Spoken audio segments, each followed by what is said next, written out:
मीनू चिड़िया, मुझे पता है कि इस जंगल में सबसे ज्यादा ईमानदार पक्षी सिर्फ तुम ही हो, इसीलिए तो मैं तुम्हारे पास आया हूँ। क्या तुम मेरी मदद करोगी? मदद? पर उल्लू सेठ, आप तो बहुत अमीर पक्षी हैं, मैं आपकी क्या सेवा कर सकती हूँ? मीनू चिड़िया, इस बोरी में बहुत सारे पैसे हैं और मैं इन पैसों से अपना कारोबार शुरू करूँगा, परंतु अभी मुझे कुछ समय लगेगा, इसीलिए क्या ये पैसे तुम अपने घर में संभाल कर रख सकती हो? मेरा तो तुम्हें पता ही है कि मैं अपने घर में कितना कम रहता हूँ। कभी मुझे इस जंगल जाना पड़ता है तो कभी दूसरे जंगल, इसीलिए ये पैसे मैं अपने घर पर नहीं रख सकता। तुम चिंता मत करो, मैं कुछ ही हफ्तों में आकर अपने ये पैसे वापस ले जाऊंगा तुमसे। अरे अरे उल्लू सेठ, आप बेफिक्र ही हो जाएं, मैं आपके इन पैसों को बहुत संभाल कर रखूंगी। फिर उल्लू सेठ मीनू चिड़िया को पैसे देकर वहाँ से चला जाता है और मीनू चिड़िया भी वे पैसों की बोरी लाकर अपने घर में रख देती है। मीनू चिड़िया भी अमीर थी, उसका तो अपना एक काफ़ी बड़ा घर था और साथ ही साथ उसका अपना एक सब्जियों का खेत भी था, जिससे वे काफ़ी अच्छा खासा मुनाफा कर लेती थी। एक रात जंगल में काफ़ी तेज बारिशें शुरू हो जाती हैं। क्या कालू जी, आप मेरे लिए अब तक एक मजबूत लकड़ियों का घर भी नहीं बना पाए? अपने भाई के घर तो मैं कितने लाड प्यार से पली थी, मेरा तो आपने जीवन बर्बाद करके रख दिया। ओहो, तुम मुझे क्या दोष दे रही हो? मैं जितना भी कमाता हूँ तुम वे सब खा जाती हो और बाद में फिर तुम मुझे ही दोष देती हो। अरे कालू जी, क्या अब हम पूरी रात इसी तरह बारिश में ही भीगते रहेंगे क्या?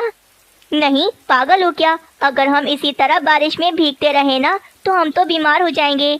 चलो हम मीनू चिड़िया के घर पर चलते हैं, उसका घर तो काफी बड़ा है, आज की रात हम उसी के घर पर गुजारते हैं। ऐसा सोचकर कालू कौवा और रानी कौवी मीनू चिड़िया के घर के पास जाते हैं और आकर मीनू चिड़िया के घर का दरवाजा बजाते हैं। कौन है भाई? इतनी तेज बारिश में कौन आ गया? मीनू चिड़िया, मैं हूँ, मैं कालू कौवा।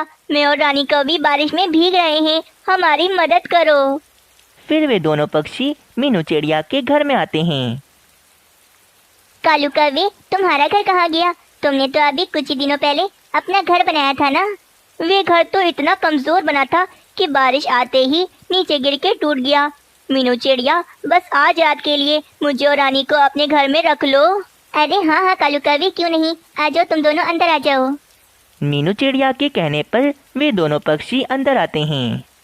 क्या आप सभी ने अभी तक इस कहानी को लाइक नहीं किया तो जल्दी से कर लें, क्योंकि ये कहानी आगे और भी ज़्यादा अच्छी होने वाली है।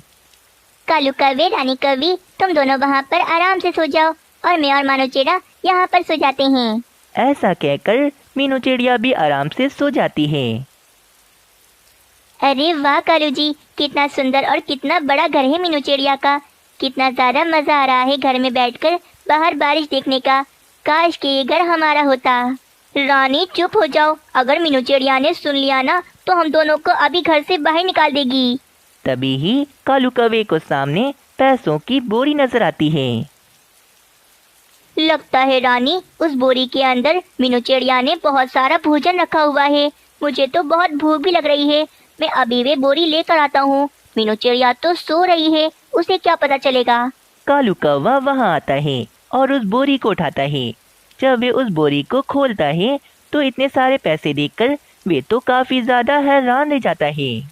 हाय रे, मर गया रे, इतने सारे पैसे। अरे कालू जी, हल्का बोले, मीनू चिड़िया उठ जाएगी। रानी, अमीर होने का ये सही तरीका हमारे हाथ लग गया है, बस कुछ भी करके ये पैसे तो हमें चुराने ही होंगे। तो ठीक है कालू जी, बस सुबह होते ही हम दोनों ये पैसे लेकर यहाँ से भाग जाएंगे। नहीं नहीं, सुबह होने तक का इंतजार नहीं कर सकते, अभी जैसे ही बारिश रुक जाएगी तो हम ये पैसे लेकर यहाँ से भाग जाएंगे। थोड़ी देर में बारिश रुक जाती है। इसी बात का फायदा उठाकर कालू कौवा और रानी कौवी वे पैसे चुराकर वहां से दूर चले जाते हैं। अरे, ये कालू कौवा और रानी कौवी कहाँ चले गए? मम्मा, जब मैं उठा था ना तो तभी वो यहाँ पर नहीं थे, लगता है सुबह सुबह ही वो दोनों चले गए होंगे। मीनू चिड़िया का ध्यान तो पैसों की बोरी पर जाता ही नहीं।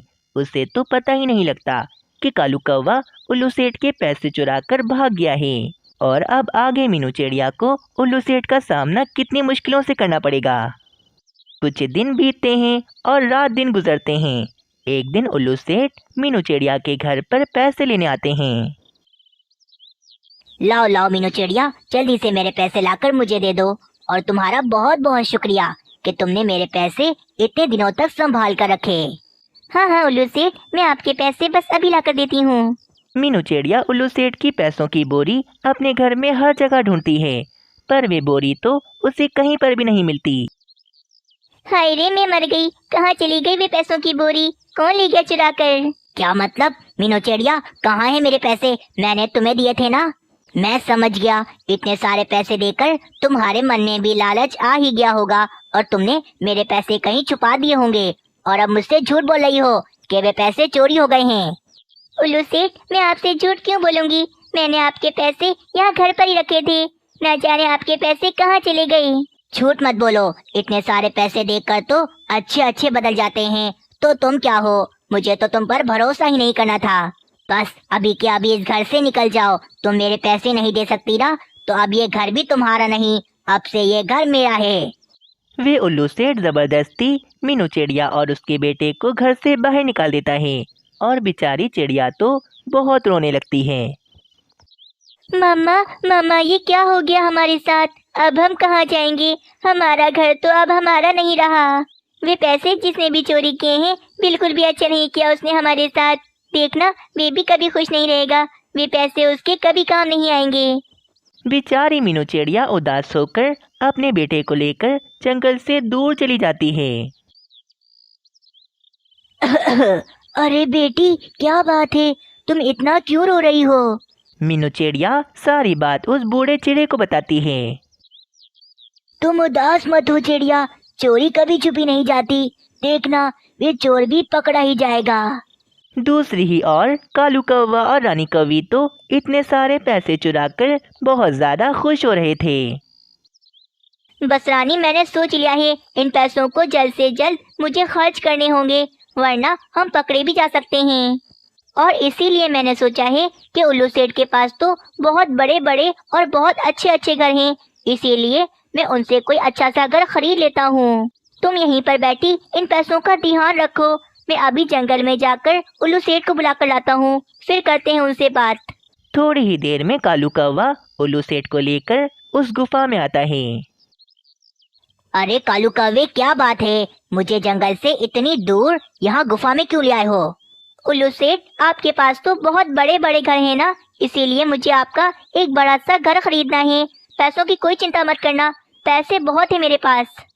अच्छा कालू कौवे, तुम तो बहुत ज्यादा गरीब थे ना, तुम्हारा तो अपना घर भी नहीं था, तो अचानक इतने पैसे कहाँ से आ गए तुम्हारे पास? मेरे भाई ने दिए हैं पैसे। ये देखें, ये रही पैसों की बोरी। इतने सारे पैसे तो आपने कभी देखे नहीं होंगे ना। चुप हो जाओ रानी। उल्लू सेठ, आप बोले, आप कुछ बोलते क्यों नहीं? उल्लू सेठ ये पैसों की बोरी देखकर समझ जाते हैं कि इतने सारे पैसे इन दोनों ने मीनू चिड़िया के घर से ही चुराए हैं। ये तो मेरी पैसों की बोरी है, इसका मतलब मीनू चिड़िया ठीक कह रही थी। इन दोनों ने ही मीनू चिड़िया के घर से पैसे चुराए हैं। उल्लू सेठ, इतना घूर घूर के मेरे पैसों को क्यों देख रहे हैं? क्या नजर लगानी है आपने? दुष्कर्मों, मुझसे झूठ बोलते हो, मुझे सब पता है। ये पैसों की बोरी तुम दोनों ने मीनू चिड़िया के घर से चुराई है ना, चोर कहीं के। अब तो तुम दोनों मुझसे बचोगे नहीं। वे उल्लू सेठ गुस्से में कालू कौवे की तो अच्छे से पिटाई लगाता है और फिर उन दोनों को एक रस्सी से बांध देता है। तुम दोनों को तो मैं मिट्ठू महाराज से कहकर 5-6 साल के लिए बंदी बनवाऊंगा, तब तुम दोनों को पता लगेगा कि चोरी किस तरह करते हैं। अब उल्लू सेठ मीनू चिड़िया से माफी मांगकर उसे उसका घर वापस कर देता है और कालू कौवा और रानी कौवी भी अपनी सजा भुगतते हैं और 5 सालों के लिए पिंजरे में कैद हो जाते हैं। दोस्तों, कैसी लगी आप सबको ये कहानी? हमें कमेंट में ज़रूर बताएं। आपके कमेंट का हमें इंतज़ार रहता है। मीनू चिड़िया, मैं मानू चिड़े को लेकर दूसरे जंगल अपने बाबा से मिलवाने जा रहा हूँ। तुम अपना ख्याल रखना, मैं 1 हफ्ते के बाद वापस आ जाऊँगा। हाँ ठीक है, आप दोनों भी ध्यान से जाना। फिर सोनू चिड़ा और मानू चिड़ा दूसरे जंगल चले जाते हैं। देखो तो इन दोनों के जाते ही घर कितना ज्यादा सूना सूना लग रहा है। वाकई हमारा परिवार ही हमारा सब कुछ है। बस जल्दी से ये दोनों वापस आ जाएं। दूसरी तरफ रानी कौवी और कालू कौवे को भी कहीं जाना था। कालू जी, आपको याद है ना कि आज हमें पड़ोस के जंगल में शादी में जाना है, परंतु वहाँ पर बहुत ज़्यादा ठंडी का मौसम है और राजू कौवा तो अभी बहुत छोटा है। अगर हम इसे वहाँ लेकर जाएंगे तो राजू कौवा तो सर्दी के कारण बीमार हो जाएगा। हाँ, तुम ठीक कहती हो रानी, राजू कौवा बहुत छोटा है, परंतु शादी में जाना भी तो बहुत ज़रूरी है। मेरे भाई की शादी है। भाई की शादी में ना गया तो भाई बहुत ज़्यादा नाराज़ हो जाएगा। एक काम करते हैं, हम राजू कौवे को किसी पक्षी के घर पर छोड़ देते हैं। हाँ, ये ठीक रहेगा, परंतु किसके पास छोड़ेंगे राजू कौवे को? हाँ, मीनू चिड़िया बहुत अच्छी है, उसका घर भी बंद है। क्यों ना हम राजू कौवे को मीनू चिड़िया के घर में छोड़ दें? हाँ, ये ठीक रहेगा, हम राजू कौवे को मीनू चिड़िया के घर में छोड़ देते हैं। मीनू चिड़िया राजू कौवे का बहुत अच्छे से ख्याल रखेगी। फिर कालू कौवा और रानी कौवी राजू कौवे को लेकर मीनू चिड़िया के घर में आते हैं। मीनू चिड़िया, मुझे कालू जी के भाई की शादी में जाना है, परंतु पड़ोस के जंगल में ठंड बहुत ज़्यादा पड़ गई है और देखो तो राजू कौवा अभी कितना छोटा है। अगर इसे अपने साथ लेके जाऊंगी तो राजू कौवा तो ठंड के कारण बीमार हो जाएगा। हाँ, इसीलिए हम चाहते हैं कि राजू कौवे को तुम अपने घर में रख लो, ये तुम्हें बिल्कुल परेशान नहीं करेगा। अरे कालू कौवे, इसमें परेशानी वाली क्या बात है? छोटे बच्चे तो मुझे वैसे ही बहुत पसंद हैं। अच्छा मीनू चिड़िया, सोनू चिड़ा और मानू चिड़ा कहाँ हैं? वे दिख नहीं रहे। हाँ, वो सोनू चिड़े मानू चिड़े को लेकर अपने बाबा से मिलवाने दूसरे जंगल लेकर गए हैं। अब तो वे दोनों एक हफ्ते के बाद ही आएंगे। तुम दोनों आराम से जाओ और राजू कौवे की बिल्कुल चिंता मत करना, ये मेरे पास एकदम सुरक्षित है। मीनू चिड़िया, तुम्हारा बहुत शुक्रिया। चलो अब हम चलते हैं। राजू बेटा, मीनू आंटी को बिल्कुल परेशान मत करना तुम। फिर कालू कौवा और रानी कौवी दूसरे जंगल चले जाते हैं। राजू कौवे, तुम्हें भूख लगी होगी ना, ये लो, ये भोजन खा लो तुम। नहीं, मैं गंदम नहीं खाता, मुझे तो चावल खाना है। मीनू आंटी, मुझे चावल ला कर दें। पर चावल तो है ही नहीं मेरे पास। राजू कौवे, आज तुम ये गंदम खा लो, मैं कल पक्का तुम्हें गंदम ला कर दे दूंगी। ठीक है मीनू आंटी, परंतु कल मुझे लाजमी चावल खाने हैं। फिर राजू कौवा वे गंदम खाकर अपना पेट भरता है। इसी तरह अगला दिन भी आ जाता है। राजू कौवा आज चावल खाने की जिद कर रहा था। मीनू आंटी, मुझे कुछ नहीं पता, मुझे चावल खाने हैं, मतलब चावल खाने हैं। बेटा, कल तुम्हारे बाबा आ जाएंगे तो फिर घर जाकर आराम से खा लेना चावल, परंतु मैं तुम्हें अकेला छोड़कर चावल के दाने लेने नहीं जा सकती। आप बहुत गंदी हो, आपने मुझसे वादा किया था कि आज आप मुझे चावल ला कर दोगी। देखो ना राजू कौवे, अभी मौसम भी कितना ज़्यादा ख़राब हो रहा है, मैं तुम्हें अकेला छोड़कर नहीं जा सकती। ठीक है मीनू आंटी, मैं मामा पापा को बता दूंगा कि आपने मुझे बहुत मारा और मुझे भोजन भी नहीं दिया। राजू कौवे, झूठ बोलना अच्छी बात नहीं है, मैं चावल के लिए कुछ भी कर सकता हूँ, बस आप मुझे कहीं से भी चावल ला कर दो अभी के अभी। मीनू चिड़िया तो बहुत ज़्यादा परेशान हो जाती है और सोचती है, बाप रे, कहाँ फंस गई? ये बच्चा है या फिर कोई आफत? बिल्कुल कालू कौवे पर गया है, ये तो मेरी बात ही नहीं मान रहा। अच्छा ठीक है राजू कौवे, मैं तुम्हारे लिए अभी चावलों के दाने लेकर आती हूँ। बस फिर मीनू चिड़िया दरवाजे पर ताला लगाकर चावलों के दाने ढूंढने निकल जाती है। मौसम काफ़ी ज़्यादा ख़राब हो रहा था, जैसे मानो बारिश होने ही वाली हो। हाय रे, मौसम कितना ज़्यादा ख़राब हो गया है और मैं कितनी देर से चावलों के दाने ढूंढ रही हूँ, परंतु अभी तक एक दाना भी नहीं मिला। एक काम करती हूँ, फ़ौरन से घर चली जाती हूँ, ऐसा ना हो कि मौसम और ज़्यादा ख़राब हो जाए। वैसे भी मेरा घर तो बहुत कच्चा है, कहीं ऐसा ना हो कि बारिश के कारण टूट जाए। नहीं नहीं भाई, मैं कोई रिस्क नहीं ले सकती, फ़ौरन से घर जाती हूँ। फिर अचानक तेज़ बारिश शुरू हो जाती है।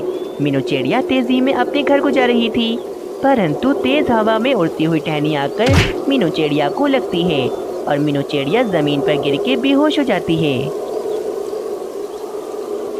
वहीं राजू कौवा खिड़की से बारिश को देखकर काफ़ी ज़्यादा खुश हो रहा था। बारिश बारिश बारिश, कितना ज़्यादा मज़ा आ रहा है बारिश को देखने में, कितनी ज़्यादा तेज़ हो रही है बारिश। तभी मीनू चिड़िया के घर की छत टूट जाती है और बारिश का पानी मीनू चिड़िया के घर के अंदर जाने लगता है। थोड़ी ही देर में मीनू चिड़िया का घर बारिश के पानी से भर जाता है और राजू कौवा उस पानी में डूबने लगता है। कोई मेरी मदद करो, कोई मुझे बचाओ, मैं डूबकर मर जाऊंगा पानी में। राजू कौवा बहुत चीखता है, परंतु कोई भी उसकी आवाज़ नहीं सुनता और राजू कौवा उसी पानी में डूबकर मर जाता है। कुछ देर बाद बारिश रुक जाती है और मीनू चिड़िया को भी होश आ जाता है। हाय रे राजू कौवा, मैं यहाँ कहाँ से बेहोश हो गई? मैं तो अपने घर जा रही थी। चलो चलो जल्दी से घर जाती हूँ अपने। मीनू चिड़िया जैसे ही अपने घर के पास आती है तो वे क्या देखती है, उसके घर के पास तो पक्षियों की भीड़ लगी होती है। मीनू चिड़िया फौरन पक्षियों के पास जाती है। पक्षियों पक्षियों क्या हो गया? आप सब यहाँ क्यों जमा हो मेरे घर के पास? मीनू चिड़िया, क्या ये तुम देख नहीं रही? राजू कौवा मर गया है और वो भी सिर्फ और सिर्फ तुम्हारी वजह से। हाय रे राजू कौवा, राजू कौवे को क्या हो गया?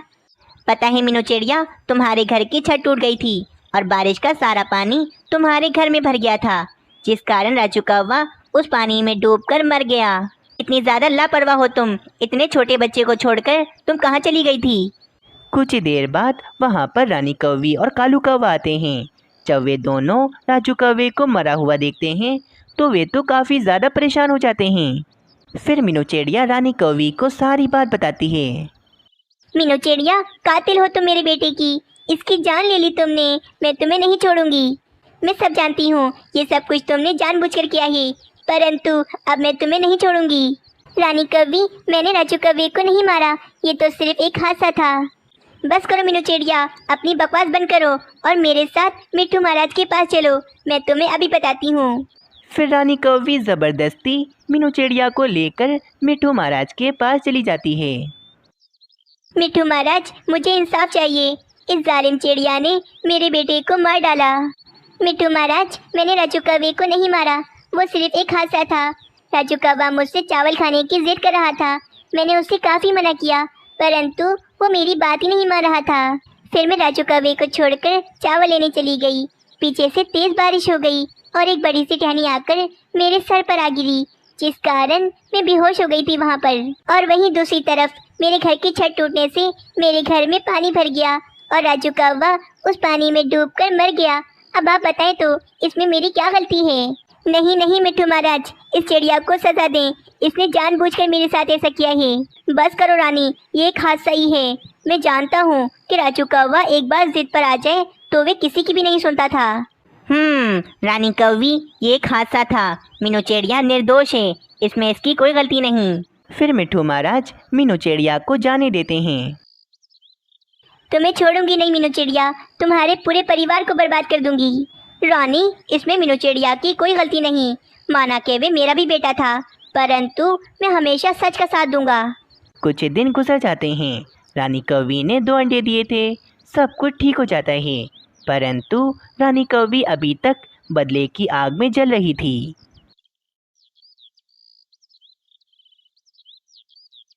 इस पेट्रोल से मैं रात को मीनू चिड़िया के घर में आग लगा दूंगी और मीनू चिड़िया का पूरा परिवार जल के मर जाएगा और मेरा बदला पूरा हो जाएगा।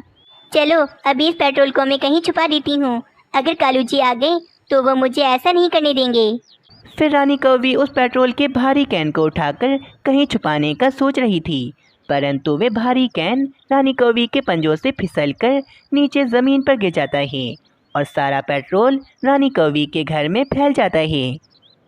बस तभी हलचल की वजह से ऊपर लगी मशाल आकर ज़मीन पर गिरती है और रानी कौवी के पूरे घर में आग लग जाती है।